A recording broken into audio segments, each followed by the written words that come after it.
Turning to the Canadian Association of Social Workers, Fred Phelps, a Saskatchewan boy at heart. Good afternoon. On behalf of the Board of the Canadian Association of Social Workers and our provincial and territorial federation partners, I would like to thank this committee for choosing to hear the perspective and budget priorities of the social work profession. First, CSW is tremendously pleased that this new government has demonstrated a commitment to bringing cooperative federalism back to health and social care in Canada.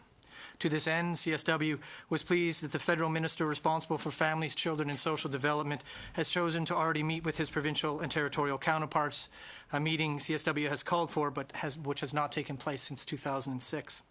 Finally, we are deeply encouraged by the commitment of this new government to develop a new health accord, and we sincerely hope will also address social in this health accord. This tectonic shift in leadership comes not a moment too soon if we are going to address the growing inequality gap in Canada.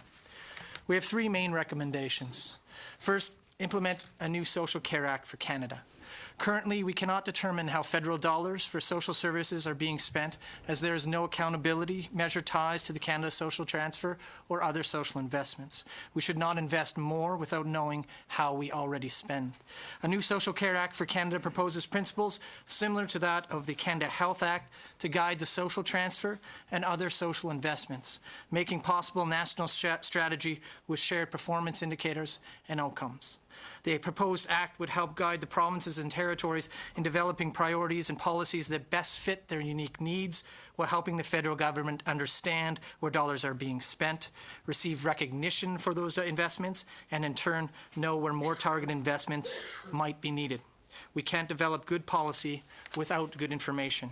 Our second recommendation, consider the potential of basic income. CSW welcomes the recent comments by Minister Duclos noting the merits of basic income. To this end, CSW recommends that the federal government consider developing a targeted basic income. CSW believes it should be targeted initially to provide support to those with the most economically vulnerable because of age, labor market status, or differing levels of ability, and could build upon existing negative income tax mechanisms. When you make comprehensive upfront investments, you benefit down the line. CSW cautions that not all basic income models are created equal. The implementation of a basic income should not be caused to eliminate all other social assistance programs and strategies. A basic income would be foundational to a national poverty reduction strategy when simultaneously paired with policies such as a national affordable housing strategy and child care strategy. Compassionate policy is also cost-effective. Our third recommendation, support Canada's evolving needs with targeted strategies. We know that Canada's population is aging rapidly, and senior women in particular are increasingly economically vulnerable. Healthcare costs are soaring, and demands on the system have shifted from acute to long-term needs. CSW, in alliance with the Canadian Medical Association, is calling for a multi-year, multifaceted national senior strategy with a demand plan initiative. Canada's needs are changing.